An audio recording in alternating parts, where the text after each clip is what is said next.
Hi అండి. నమస్తే. Welcome to అమ్మాయి లోకం. అందరూ ఎలా ఉన్నారు? నేనైతే చాలా బాగున్నాను. మీరందరూ కూడా బాగుండాలని మనస్ఫూర్తిగా కోరుకుంటున్నాను. ఇవాళ మన రెసిపీ వచ్చేసి బియ్యం పిండితో అప్పటికప్పుడు చేసుకునే ఒక మంచి స్నాక్ రెసిపీ అనమాట. 10 రోజుల దాకా నిలవ ఉంటాయి. ఎలా చేయాలో చూద్దాం. స్కిప్ చేయకుండా చూడండి. ఫస్ట్ కడాయిలో ఒక టేబుల్ స్పూన్ నూనె వేసుకున్నాము. తర్వాత అర టీ స్పూన్ దాకా జీలకర్ర, 2 పచ్చిమిర్చి, చిన్న అల్లం ముక్కని ఇలా మనం మిక్సీ పట్టుకున్నామనమాట. కొంచెం బరకగా ఉండే విధంగా, మరీ మెత్తగా కాకుండా దాన్ని వేసేసుకుందామండి.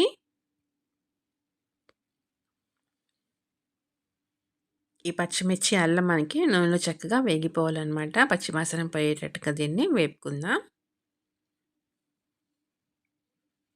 ఇది చక్కగా వేగిన తర్వాత ఒక కప్పు సన్నగా తరిగిన పాలకూర తీసుకున్నామండి.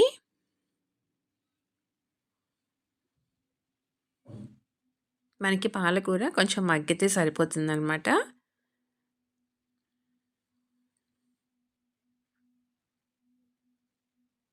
ఇది స్టవ్ వచ్చేసి మనం మీడియం ఫ్లేమ్‌లో పెట్టుకున్నామండి. దీనిలో నుంచి మనకి నీరొస్తుందనమాట. హైలో పెట్టుకున్నామనుకోండి నీరంతా ఎగిరిపోతుంది. కానీ కొంచెం నీరున్నా గానీ పర్వాలేదు. మనం దీన్ని అలానే పిండితో పాటు వేసి కలుపుకోవచ్చనమాట. అందుకని ఈరోజు నేను ఆకుకూర వేసిన తర్వాత మీడియం ఫ్లేమ్‌లో పెట్టానండి.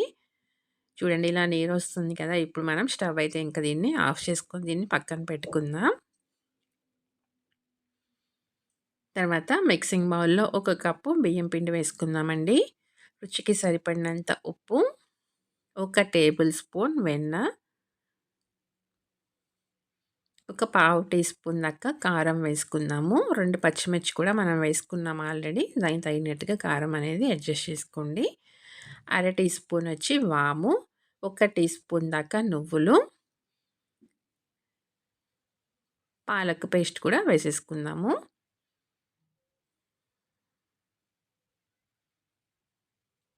ఇప్పుడు నీళ్ళేమీ వేయకుండా మనం ముందు కలుపుకుందామండి పిండి.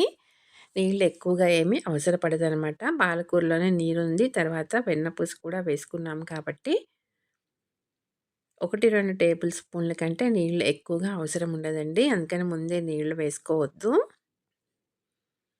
మొత్తం చక్కగా మంచిగా ఇలా కలుపుకుందాము.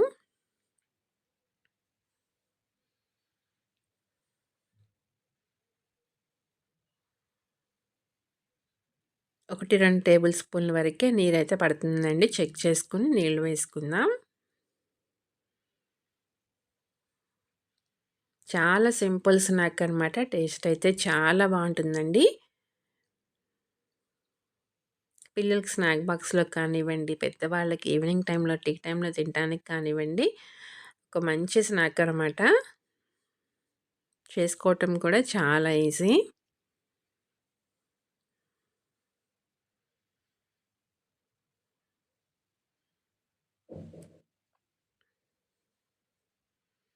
అంతేనండి పిండి రెడీ అయిపోయింది.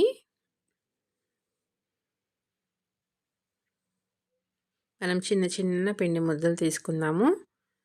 తీసుకుని దీన్ని మనం ఇలా సిలిండ్రికల్ షేప్‌లో ప్రెస్ చేసుకుందామండి. చూడండి ఇలా రోల్ చేసుకుందాము. స్టిక్స్ లాగా అనమాట.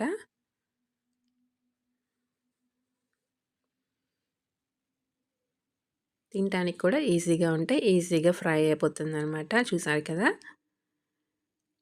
ఇలా పొడవుగా కావాలంటే పొడవుగా చేసుకోవచ్చు. చిన్న చిన్నగా కావాలంటే చిన్న చిన్నగా చేసుకోవచ్చు. నేను చిన్నవిగానే చేశానండి.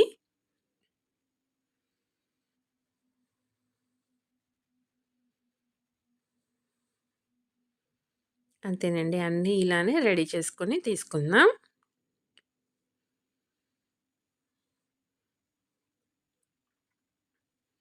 నూనె వేడెక్కిందండి. పట్టినన్ని వేసుకొని స్టవ్ వచ్చేసి లో టు మీడియం ఫ్లేమ్‌లో పెట్టుకొని ఫ్రై చేసుకుందాము. హైలో ఉందనుకోండి వేయగానే మనకి ఎర్రగా కలర్ మారిపోతుంది. కానీ లోపల పచ్చిదనం అలానే ఉంటుందనమాట. కానీ స్టవ్ వచ్చేసి లో టు మీడియం ఫ్లేమ్‌లో పెట్టుకొని ఫ్రై చేసుకుందాం. మీరు కనుక ఫస్ట్ టైం చూస్తున్నట్లయితే తప్పకుండా సబ్స్క్రైబ్ చేసుకొని చూడండి.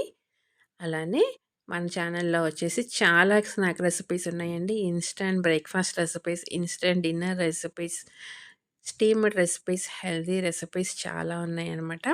తప్పకుండా ఒకసారి చూడండి. నచ్చినట్లయితే మీ ఫ్రెండ్స్‌కి, ఫ్యామిలీ మెంబర్స్‌కి షేర్ చేయండి.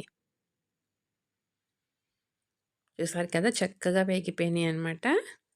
మంచి క్రిస్పీగా ఉన్నాయి. 10 రోజుల వరకి నిలవుంటాయండి.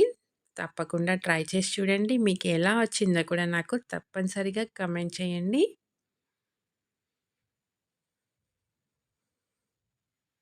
అలానే వీడియో నచ్చినట్లయితే తప్పకుండా సబ్స్క్రైబ్ చేసుకొని ఒక లైక్ ఇచ్చేయండి. మీ ఫ్రెండ్స్‌కి, ఫ్యామిలీ మెంబర్స్‌కి షేర్ చేయండి.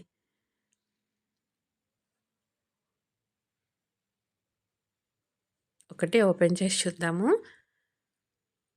నోట్లో పెట్టుకుంటే వెన్నలా కరిగిపోతుందండి. అంత గుల్ల గుల్లగా మనం వెన్నపూస వేసుకున్నాం కదా! మంచి క్రిస్పీగా టేస్ట్ అయితే చాలా బావుంది. తప్పకుండా ట్రై చేసి చూడండి. ఈరోజు రెసిపీ అయితే ఇంతేనండి. రేపు ఇంకో కొత్త రెసిపీతో మీ ముందుకొచ్చేస్తాను. Thank you for watching.